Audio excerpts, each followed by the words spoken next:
Nous allons maintenant nous pencher sur le 10e moyen d'appel, lequel porte sur certaines conclusions tirées par la Chambre de première instance concernant le droit applicable à la responsabilité pénale au regard des articles 7.1 et 7.3 du statut.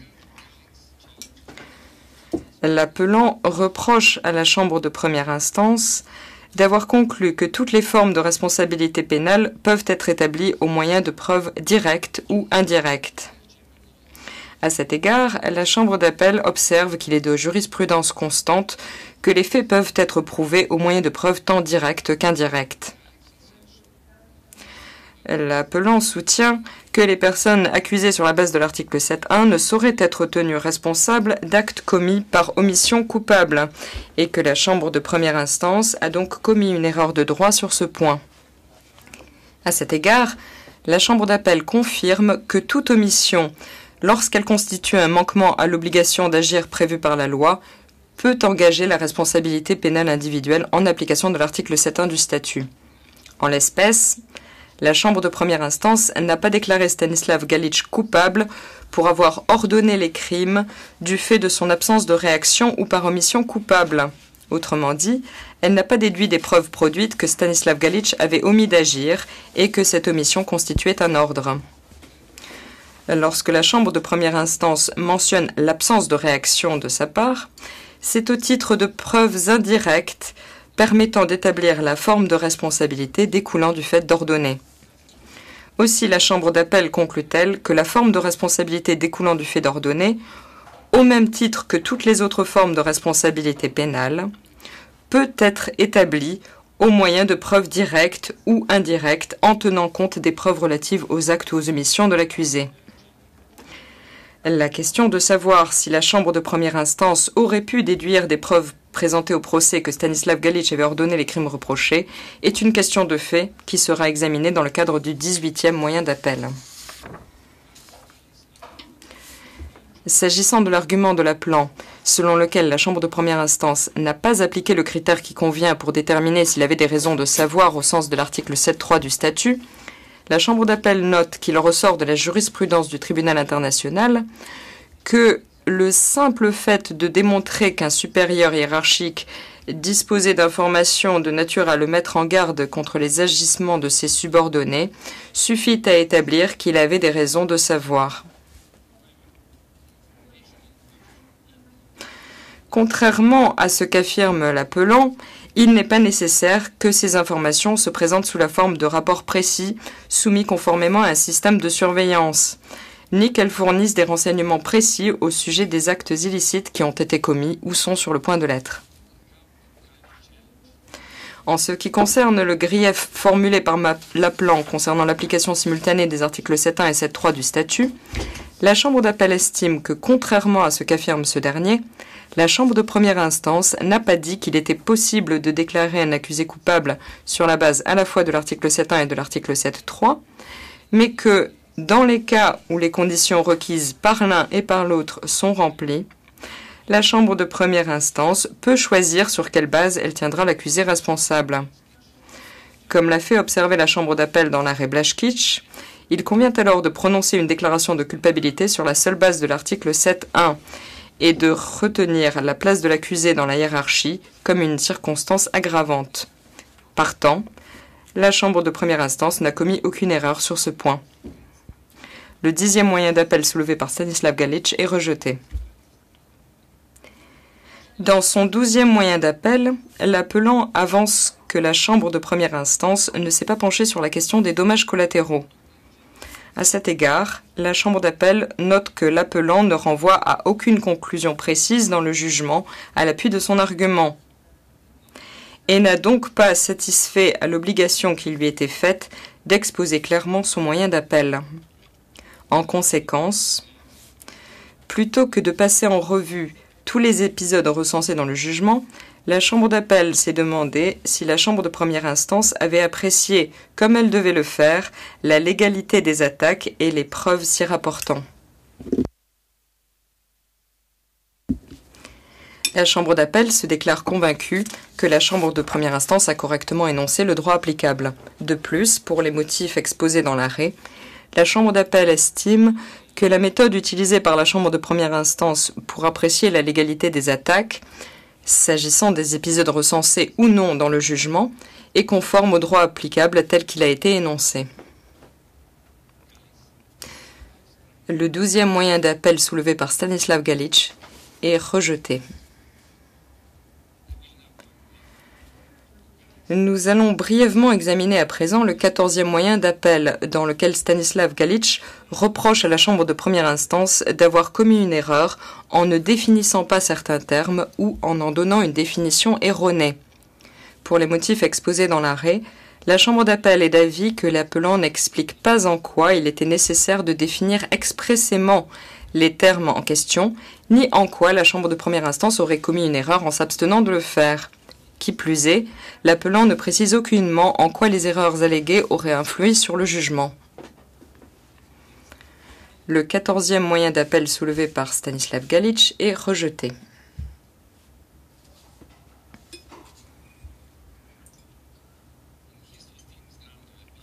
Dans son 15e moyen d'appel, l'appelant conteste l'approche adoptée par la Chambre de première instance dans son appréciation des éléments de preuve qui l'ont amené à conclure qu'une campagne d'attaque était dirigée contre les civils. En premier lieu, l'appelant allègue des erreurs de droit dans le raisonnement qu'a suivi la Chambre de première instance pour conclure à l'existence d'une telle campagne. Cependant, pour les motifs exposés dans l'arrêt, la Chambre d'appel ne relève aucune erreur dans le raisonnement suivi par la Chambre de première instance sur ce point. En second lieu, l'appelant conteste les conclusions de la Chambre de première instance concernant 12 des 23 tirs isolés et 3 des 5 bombardements recensés, au motif que ces épisodes n'ont pu être prouvés au-delà de tout doute raisonnable. Le juge Nieto Navia, dans son opinion dissidente, ayant exprimé un doute raisonnable à leur sujet. La Chambre d'appel estime néanmoins que l'existence d'une opinion dissidente portant sur des questions de fait n'invalide pas pour autant un jugement, sachant qu'il suffit que la décision soit rendue à la majorité. En se bornant à souligner l'existence d'une opinion dissidente, l'appelant n'a pas satisfait à ses obligations, en ce sens qu'il n'a pas démontré que la majorité des juges de la Chambre de première instance s'était montrée déraisonnable en appréciant les preuves. Aussi, la Chambre d'appel rejette-t-elle cette branche du moyen d'appel. Dans le cadre de son 15e moyen d'appel, Stanislav Galić allègue par ailleurs que de nombreuses erreurs de fait se sont glissées dans le jugement. Les arguments qu'il avance à ce propos sont résumés et analysés dans l'arrêt. Il s'agit pour la plupart d'affirmations que rien ne vient étayer. La Chambre d'appel les a donc rejetées sans motiver en détail ses décisions, car elles ne remplissaient pas les conditions requises en appel. Le 15e moyen d'appel soulevé par Stanislav Galić est rejeté. Dans son 17e moyen d'appel, l'appelant fait valoir que la Chambre de première instance aurait fait plusieurs constatations erronées et commis des erreurs en appréciant les preuves lorsqu'elle a tiré ses conclusions concernant l'existence d'une campagne de tirs isolés et de bombardements dirigés contre la population civile de Sarajevo. Pour les motifs exposés dans l'arrêt, les arguments avancés par l'appelant sur ce point sont rejetés. Et seuls seront examinés les arguments de l'appelant se rapportant aux attaques contre le marché de Marcalé et l'hôpital de Koševo.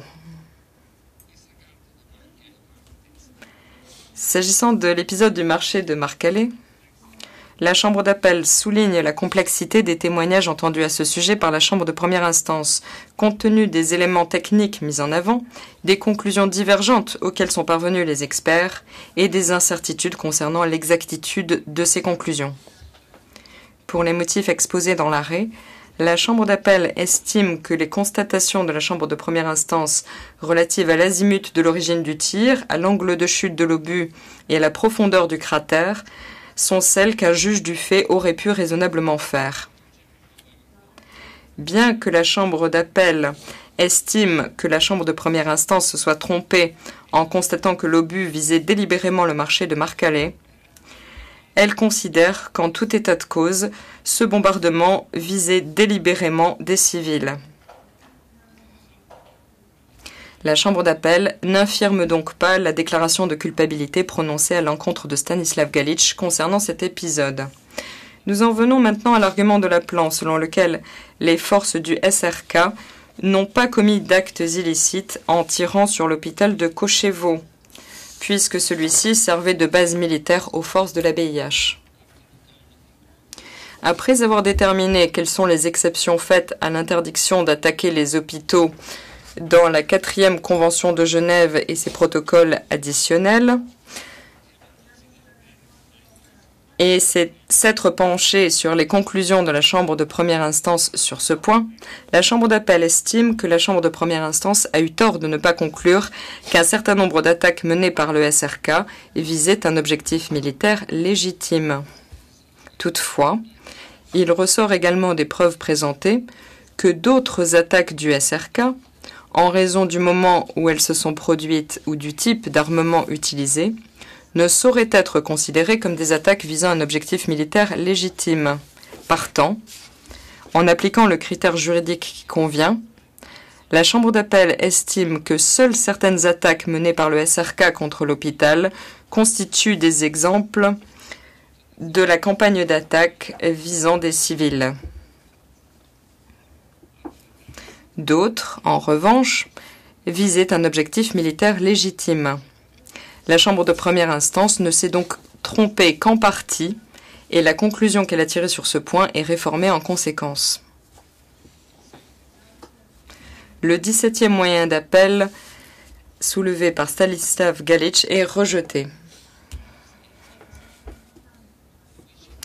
Dans son 18e moyen d'appel, l'appelant relève de nombreuses erreurs de fait concernant son rôle et sa responsabilité pénale. Vu le nombre d'allégations formulées à cet égard par l'appelant, la Chambre d'appel limitera ses remarques au point suivant. S'agissant des arguments avancés par l'appelant concernant les constatations de la Chambre de première instance relatives au contrôle qu'il exerçait sur les tirs isolés, les bombardements et l'armement du SRK, la Chambre d'appel estime, pour les motifs exposés dans l'arrêt, que l'appelant n'a pas démontré qu'aucun juge du fait n'aurait pu raisonnablement parvenir aux mêmes constatations. Quant à l'argument de l'appelant, selon lequel il n'était pas en mesure de punir ses subordonnés, la Chambre d'appel est d'avis que, comme l'appelant l'a reconnu lui-même, il avait le pouvoir de prendre des mesures lorsque des actes illicites avaient été commis par ses subordonnés. Ainsi, il n'a pas démontré qu'aucun juge du fait n'aurait pu raisonnablement conclure, tout comme la Chambre de première instance, que, je cite, « La défense ne conteste pas que le général Galić fut en mesure d'empêcher que des crimes soient commis ou d'en punir les auteurs, mais elle soutient qu'il n'a pas eu besoin de le faire. » Fin de citation.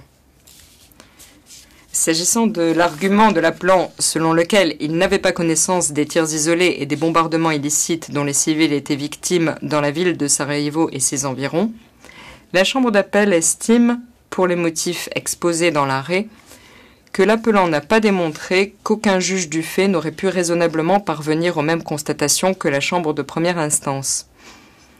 Des protestations lui ont été remises en main propre ou ont été communiquées à ses subordonnés. Qui plus est, l'appelant ne renvoie à aucun passage du jugement dans lequel la Chambre de première instance aurait commis une erreur sur ce point. S'agissant de l'affirmation de l'appelant selon laquelle l'artillerie n'a pas été utilisée abusivement, la Chambre d'appel fait remarquer que l'appelant passe sous silence les nombreuses preuves se rapportant aux tirs isolés et aux bombardements illicites. Enfin, pour ce qui est du caractère raisonnable des mesures prises par l'appelant, la Chambre d'appel note que la Chambre de première instance a bel et bien tenu compte des preuves montrant qu'il a donné des instructions relatives au respect des conventions de Genève de 1949, tout en constatant que ces instructions ne décrivaient pas de manière suffisamment précise et fiable les obligations prescrites par les conventions. La Chambre d'appel n'est pas d'avis qu'aucun juge du fait n'aurait pu raisonnablement parvenir aux mêmes constatations. Le 18e moyen d'appel soulevé par Stanislav Galić est rejeté. Nous en venons à présent au moyen d'appel soulevé par Stanislav Galić et par l'accusation concernant la peine de 20 ans d'emprisonnement prononcée par la Chambre de première instance.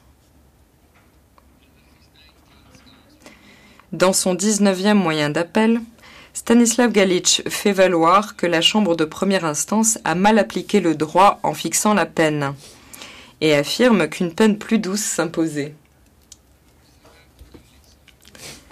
Quant à l'argument selon lequel la grille des peines appliquées en ex-Yougoslavie donne à penser que la peine la plus sévère que le tribunal international puisse prononcer l'espèce est une peine de 20 ans d'emprisonnement, la Chambre d'appel rappelle que le tribunal international doit certes prendre en considération la grille des peines appliquées en ex-Yougoslavie, mais qu'il n'est pas tenu par celle-ci.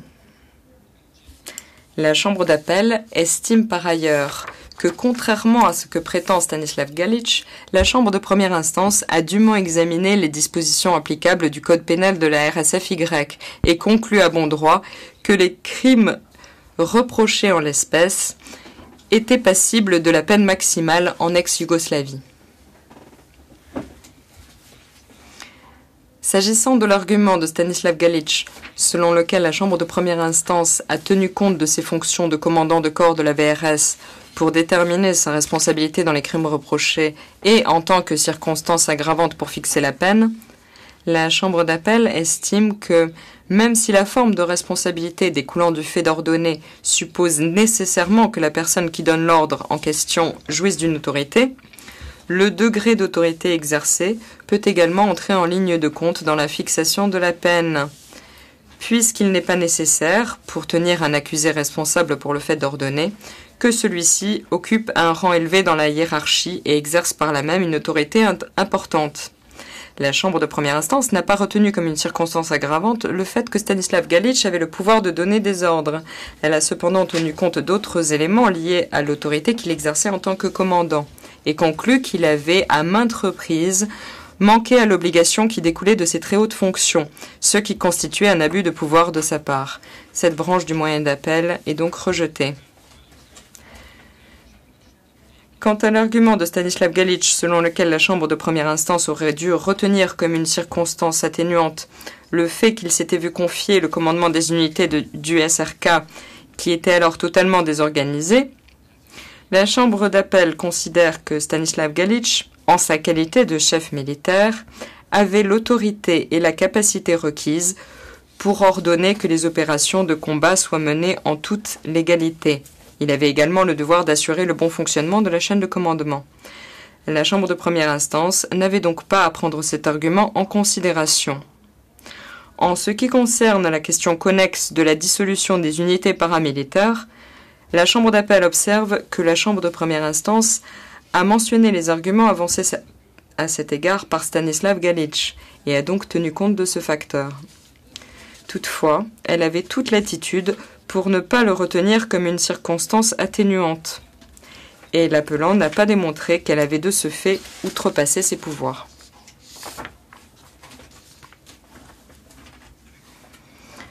S'agissant de l'argument de Stanislav Galić, selon lequel les conditions de la guerre en milieu urbain atténuent considérablement sa responsabilité pénale, la Chambre d'appel note que la Chambre de première instance a visiblement pris cet élément en compte. De plus, cet argument n'a pas été avancé au titre des circonstances atténuantes lors du procès en première instance. La Chambre d'appel rappelle que le procès en appel ne saurait fournir l'occasion d'exciper pour la première fois des circonstances atténuantes si les preuves y afférentes pouvaient être obtenues sans difficulté lors du procès en première instance. En tout état de cause, l'appelant n'a pas démontré en quoi la Chambre de première instance aurait commis une erreur manifeste sur ce point. Stanislav Galić avance également que la Chambre de première instance n'a pas tenu compte du fait qu'il se serait livré volontairement s'il avait eu la possibilité de le faire. La Chambre d'appel considère que la Chambre de première instance n'a pas commis d'erreur manifeste sur ce point, puisque rien ne vient étayer cette thèse. En ce qui concerne l'argument de Stanislav Galić selon lequel il n'a jamais eu de comportement discriminatoire à l'égard de qui que ce soit, la Chambre d'appel juge cet argument infondé. Nous sommes tous censés respecter notre prochain, indépendamment de sa nationalité, de son appartenance ethnique ou de sa confession. Un tel comportement ne saurait être retenu comme circonstance atténuante. Aussi, la Chambre de première instance a-t-elle eu raison de conclure que la situation de Stanislav Galić n'est pas atypique au point de constituer une circonstance atténuante. S'agissant de l'argument selon lequel la Chambre de première instance n'a pas tenu compte du fait que Stanislav Galić s'était montré très coopératif avec la force promue, la Chambre d'appel note que la Chambre de première instance a mentionné cet argument et l'a pris en considération. De l'avis de la Chambre d'appel, l'appelant n'a pas démontré en quoi la Chambre de première instance aurait outrepassé ses pouvoirs en ne retenant pas sa coopération avec la force promue comme une circonstance atténuante. À propos de sa coopération, même après la guerre, avec des représentants de la communauté internationale, Stanislav Galić lui-même déclare avoir exercé ses fonctions de manière professionnelle. Si, en sa qualité de militaire de carrière, Stanislav Galić a fait montre de coopération avec la communauté internationale, la Chambre de première instance n'avait pas à retenir cet élément comme une circonstance atténuante. En outre, la Chambre d'appel fait remarquer que cet argument n'a pas été avancé lors du procès en première instance. Aucun appelant ne devrait s'attendre à ce que la Chambre d'appel prenne en considération des circonstances atténuantes si les preuves y afférentes pouvaient être obtenues lors du procès en première instance et n'ont pas été présentées à cette occasion. Quant à la coopération que Stanislav Galić affirme avoir fournie à l'accusation, la Chambre d'appel observe que rien, dans le mémoire d'appel de la défense, ne vient étayer cet argument. Tout au plus y est-il fait mention d'un nombre important de documents militaires sans la moindre précision concernant leur intitulé ou leur teneur. En tout état de cause, la Chambre d'appel note que Stanislav Galić n'a avancé aucun argument sur ce point dans son mémoire en clôture. En ce qui concerne l'argument selon lequel ses problèmes de santé et son comportement exemplaire en détention devraient être retenus comme circonstances atténuantes, la Chambre d'appel estime que Stanislav Galić n'a pas démontré que son état de santé était tout particulièrement mauvais. De plus, n'ayant jamais fait valoir cet élément lors du procès en première instance, s'agissant de la fixation de la peine, il est malvenu qu'il en exhibe pour la première fois lors du procès en appel. Le même raisonnement s'applique mutadis mutandis à l'argument relatif à son comportement exemplaire en détention.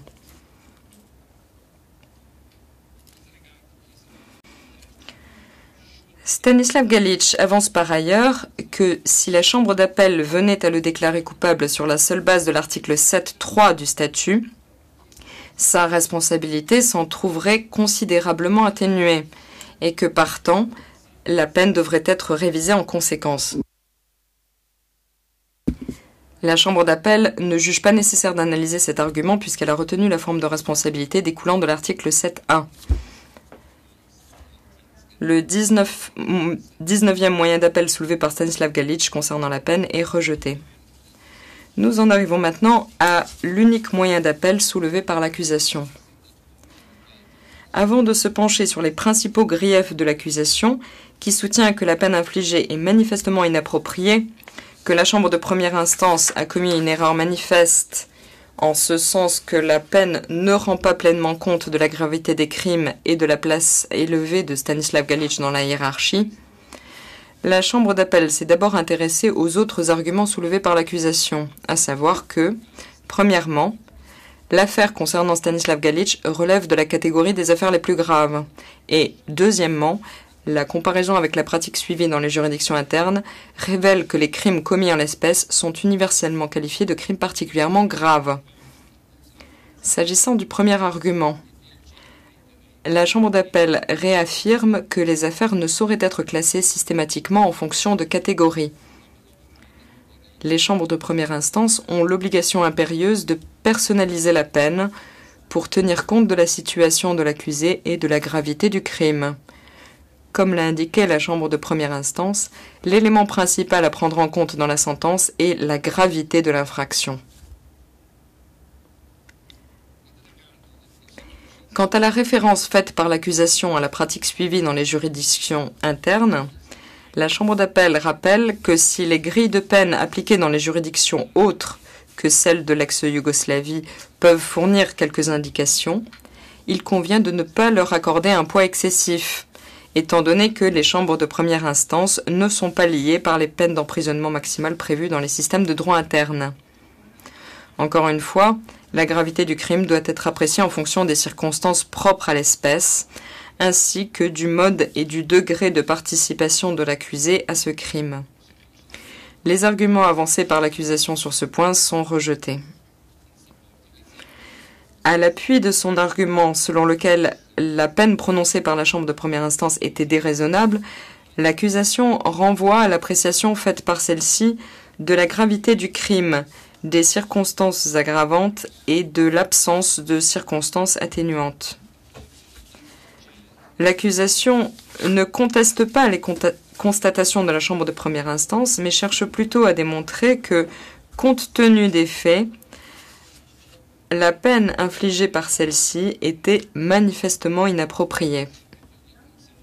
La Chambre d'appel a pris en compte, comme il se doit, les éléments mis en avant par l'accusation, tels qu'ils ont été mentionnés dans le jugement, et en a cité d'autres, importants, qui montrent le caractère particulièrement odieux et cruel des crimes commis par Stanislav Galić. Compte tenu des conclusions de la Chambre de première instance à ce sujet, la Chambre d'appel, le juge Pocard étant partiellement en désaccord et le juge Meron étant en désaccord, estime que la Chambre de première instance a commis une erreur manifeste en appréciant les éléments concernant la gravité du crime, le rôle et la participation de Stanislav Galić, l'abus que celui-ci a fait de son autorité, qui a été retenu comme circonstance aggravante, ainsi que son comportement tout au long du procès, considéré comme la seule circonstance atténuante. Bien que la Chambre de première instance n'ait commis aucune erreur dans ses constatations et qu'elle ait correctement énoncé les principes régissant la fixation de la peine, elle a commis une erreur en estimant qu'elle avait fixé une juste peine compte tenu de la gravité des crimes commis par Stanislav Galić et de la part qu'il avait prise dans ces crimes.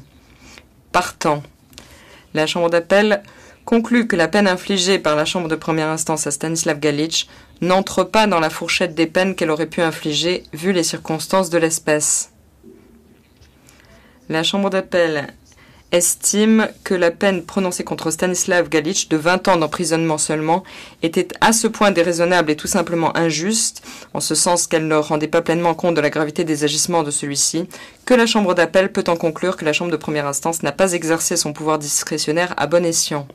En conséquence, la Chambre d'appel accueille l'appel de l'accusation.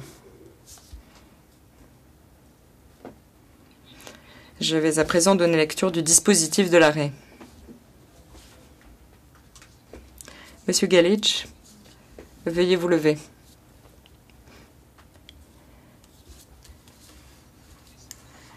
Voici le dispositif. Par ces motifs, la Chambre d'appel, en application de l'article 25 du statut et des articles 117 et 118 du règlement de procédure et de preuve, vu les écritures respectives des parties et leurs exposés au procès en appel le 29 août 2006, siégeant en audience publique, rejette l'appel de Stanislav Galić, accueille à la majorité, le juge Pocard étant partiellement en désaccord et le juge Meron étant en désaccord, l'appel de l'accusation, révise la peine de 20 ans d'emprisonnement infligée à Stanislav Galić par la Chambre de première instance et le condamne à une peine d'emprisonnement à vie.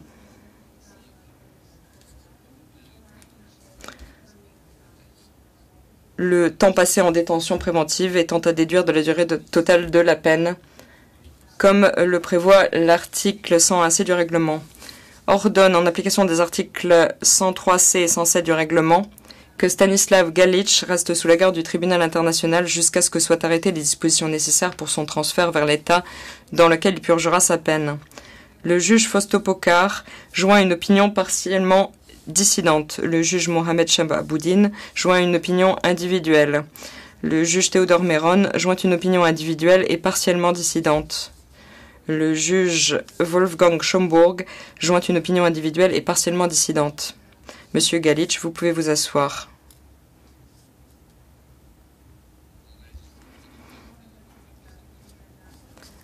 Madame le greffier, veuillez distribuer des exemplaires de l'arrêt aux parties.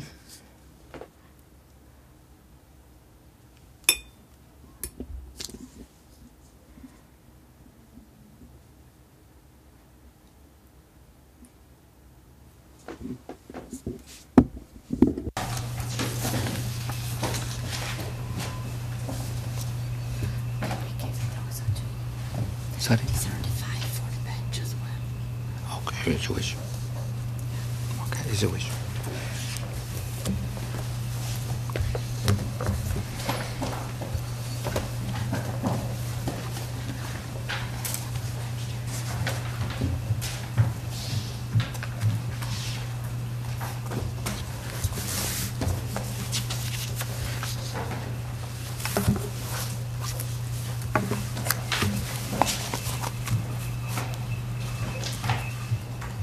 Done.